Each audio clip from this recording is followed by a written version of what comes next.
evening. Ngayon lang ako matutulog. Kasi dami kong ginawa, sobra. Kaya napagod. Tapos, napahinga muna, tapos naligo. Grabe.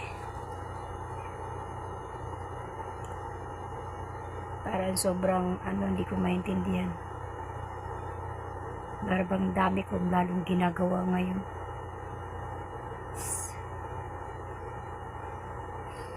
Tapos pinatuyo ko muna yung buhok kasi mahirap na. Then, talaga hindi ko na kaya dahil iba na talaga. Bago ako tuluyang nakahiga, yung buhok ko pinatuyo ko muna para pagtulog ko tuyo na siya dahil basang-basa talaga siya. Mabuti natuyo na, kaya ito nakahiga na ako.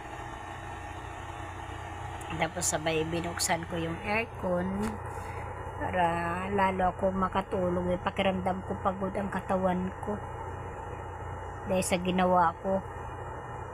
Dami kong ginawa ko, lagi na akong busy. Simulang nag-open ako, mahirap mag-isa. Isang gumagawa.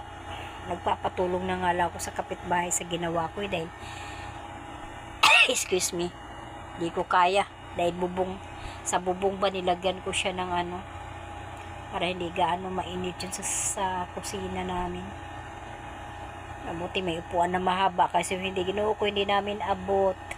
Pumatong talaga para lang maayos. Ay, okay guys, thank you for watching. I'm going to sleep na. I'm really tired myself. Bye bye.